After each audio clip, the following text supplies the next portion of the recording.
Horror कहानियां थी। मनोज अपनी माँ गौरी, पिता श्यामलाल और छोटे भाई राजन के साथ जनकपुर गांव में रहता था। पर आज वो लोग शहर जा रहे थे क्योंकि सरकार द्वारा शहर में सामूहिक विवाह का आयोजन किया गया था और मनोज सरिता से शादी कर रहा था। हम लोग यहाँ पहुँच तो गए हैं, लेकिन बैठना कहाँ है?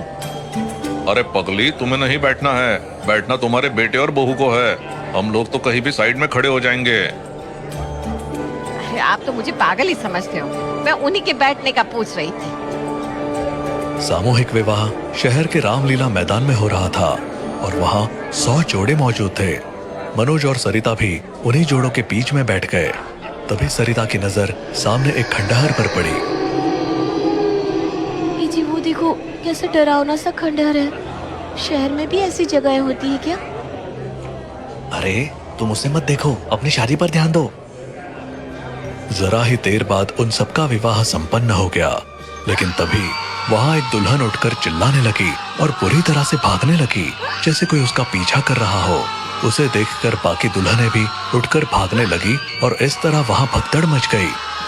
अरे मनोज, बहू कहाँ है? उसका हाथ पकड़े रहना।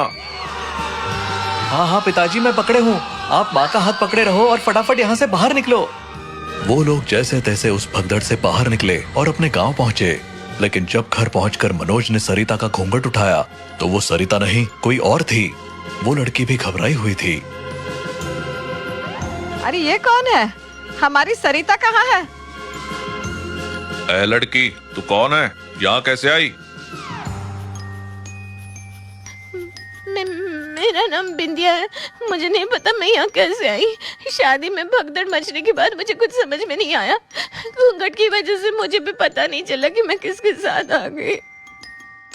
तुम्हारे पति का नंबर बताओ, हम उन्हें फोन करके बुला लेंगे। मुझे कुछ याद नहीं, न घर का नाम न गांव का। बिंदिया के रोने से माहौल और भारी हो गया। गौरी ने उसे संभालने की कोशिश की। अरे बेटी रो मत, हम तेरा घर और तेरे पति को जरूर ढूंढ निकालेंगे, और हमारी बहू सरिता को भी। हाँ तुम घबराओ मत, जब तक कुछ पता नहीं चलता यहीं आराम से रहो। अपना सामान कमरे में रख लो। तभी उन्होंने जो फोटोग्राफर बुलाया था वो आ गया। हाँ तो फोटो खींचनी है ना, सब लाइन में खड़े हो जाइए। नहीं, अभी फोटो की जरूरत नहीं है, हालात ही ऐसे हैं। अरे माँ, आ ही गया है तो खींच लेने दो, यादों के लिए रख लेंगे। फोटोग्राफर ने सभी तस्वीरें खींची और कहा कि वो कुछ दिनों में तस्वीरें दे देगा। इसके बाद वो चला गया। रात हुई तो बिंदिया कमरे में सोने चली गई और मनोज बरामदे के सोफे पर सो गया। रात का सन्नाटा था, चारों तरफ शांति थी और तभी आधी रात के करीब मनोज को कुछ अजीब सा महसूस हुआ। उसे लगा जैसे कोई उसके आसपास घूम रहा हो। उसने धीरे से आंखें खोली। कौन? उसने देखा कि बिंदिया, जो अंदर कमरे में सो रही थी, अब सोफे के चारों ओर बिल्कुल जिंदा लाश की तरह घूम रही थी। उसका चेहरा सफेद पड़ गया था और आंखें बंद थी। मनोज की सांसें रुक गई। बिंदिया, तुम यहाँ क्या कर रही हो? बिंदिया, कुछ तो बोलो। बिंदिया ने कुछ नहीं कहा। वो घूमती रही मानो किसी अदृश्य ताकत के प्रभाव में हो। मनोज ने पूरी हिम्मत जुटाकर उसका हाथ पकड़ा और जोर से हिलाया। अचानक बिंदिया चौंक कर जाग गई। क्या हुआ? तुम सोफे के चारों तरफ क्यों घूम रही थी? क्या हो रहा है? ओह, मैं माफी चाहूंगी, मुझे ना नींद में चलने की बीमारी है। ओह, तो ये बात है। ठीक है, अब सो जाओ। मैं दरवाजा बाहर से बंद कर दूंगा ताकि फिर से ऐसा ना हो। मनोज ने बिंदिया को कमरे में वापस भेजा और दरवाजा बाहर से बंद कर दिया। सुबह मनोज की आंख खुली तो उसने देखा कि बिंदिया रसोई में नाश्ता बना रही है। अरे वाह, तुम नाश्ता बना रही हो? हाँ, सोचा कि कुछ मदद कर दूं। वाह, ये लड़की तो बहुत सुघड़ निकली। देखो, बिना कहे ही काम संभाल लिया। हाँ, हमारी बहू होती तो भी ऐसा ही करती। मनोज मुस्कुरा रहा था, लेकिन अचानक उसे याद आया कि उसने रात में कमरे का दरवाजा बाहर से बंद कर दिया था। उसने फौरन अपनी माँ से पूछा। माँ, आपने बिंदिया के कमरे का दरवाजा खोला क्या? नहीं, हम तो अभी अभी उठ कर आए हैं। तो फिर ये बाहर कैसे आई? मनोज रसोई में गया और बिंदिया से सीधे पूछा। तुम बाहर कैसे आई? रात में मैंने दरवाजा बाहर से बंद किया था ना? अभी कुछ देर पहले ही तो आपने आकर दरवाजा खोला था ना। पर मैं तो सो रहा था, अभी अभी उठा हूँ। नींद में थे आप, भूल गए होंगे। ये सुनकर मनोज असमंजस में पड़ गया। नाश्ता करने के बाद मनोज पुलिस स्टेशन जाने की तैयारी करने लगा। बिंदिया, तुम भी साथ चलो। ठीक है, मैं तैयार हूँ। जैसे ही वे दोनों घर से बाहर निकले, सामने एक कुत्ता खड़ा था। बिंदिया को देखते ही वो जोर जोर से भौंकने लगा। अरे ये क्यों भौंक रहा है? चल भाग यहाँ से। लेकिन कुत्ता भागा नहीं, उल्टा वो जोर जोर से रोने लगा। ये देखकर मनोज को और भी अजीब लगा। ये क्या हो रहा है? पहले ये भौंका और अब रोने लगा। अजीब बात है। मनोज और बिंदिया किसी तरह पुलिस स्टेशन पहुंचे और एफआईआर दर्ज कराई। घर लौटने के बाद गौरी बिंदिया से बोली।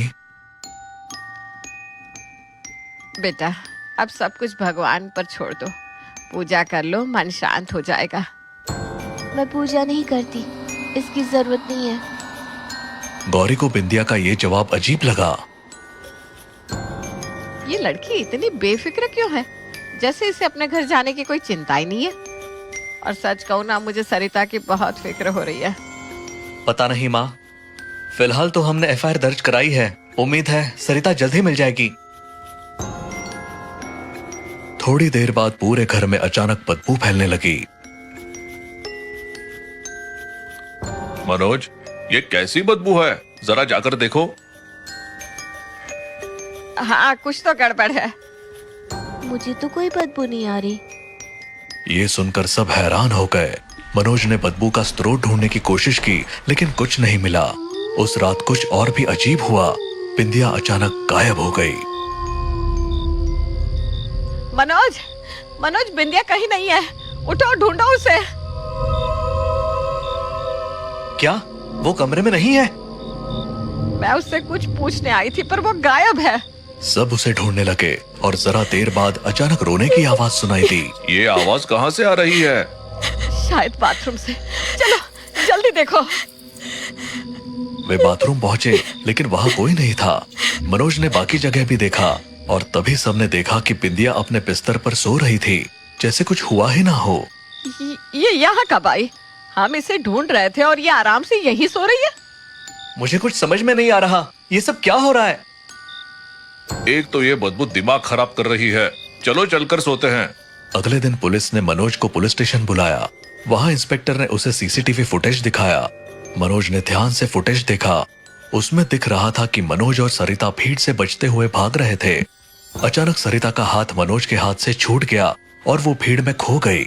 लेकिन जो सबसे डरावनी बात थी वो ये कि सरिता का बैग अपने आप चलते हुए दिख रहा था।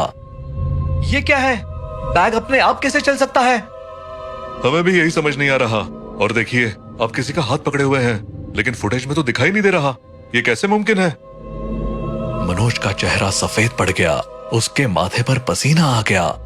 क्या ये सब किसी भूत का काम हो सकता है? आपकी शादी जहाँ हुई थी उसके सामने खंडहर है। हमने सुना है कि वो जगह भूतिया है। शायद इसका संबंध वहीं से हो। ये सुनते ही मनोज पूरी तरह डर गया। वो बिना कुछ कहे घर की ओर भागा। घर पहुंचने पर मनोज को बदबू और ज्यादा तेज महसूस हुई। तभी दरवाजे पर फोटोग्राफर आ गया। मनोज जी, ये आपकी शादी की फोटो है, देख लीजिए। तीनों ने फोटो देखे, पर उनकी आंखें चौड़ी हो गई, क्योंकि हर फोटो में बिंदिया गायब थी। ये कैसे हो सकता है? मनोज, ये सब क्या चल रहा है? मुझे तो कुछ समझ में नहीं आ रहा। मनोज के हाथ पैर ठंडे पड़ गए। तभी गौरी ने बिंदिया का नाम लेकर चिल्लाना शुरू कर दिया। बिंदिया, बिंदिया, कहाँ हो तुम? बिंदिया, लेकिन बिंदिया कहीं नजर नहीं आई। मनोज ने सरिता का बैग उठाया। ये बैग इतना भारी क्यों है? इसमें तो सिर्फ कपड़े थे ना? मनोज ने बैग खोला और वो चीख पड़ा। बैग के अंदर एक लाश थी। लाश के टुकड़े टुकड़े हो चुके थे और कुछ हिस्से जैसे किसी ने खा लिए हों। हे भगवान, ये क्या है? ये किसकी लाश है? ये तो सरिता है। उसके कपड़े और देखो, कलाई पर मेरा नाम लिखा है। सभी डर के मारे कांपने लगे। तभी पीछे से बिंदिया की आवाज आई। सबने पीछे मुड़कर देखा। बिंदिया वहां खड़ी थी, लेकिन अब वो एक भूतिया दुल्हन के रूप में थी। उसकी आंखें खून की तरह लाल थी और होठों पर डरावनी मुस्कान थी। तुम सब मेरे शिकार हो। मुझे बहुत भूख लगी है। मैंने सोचा था पहले सरिता को खत्म करूं, फिर तुम सबका नंबर आएगा, लेकिन अब इंतजार नहीं हो रहा। भगवान के लिए हमें छोड़ दो।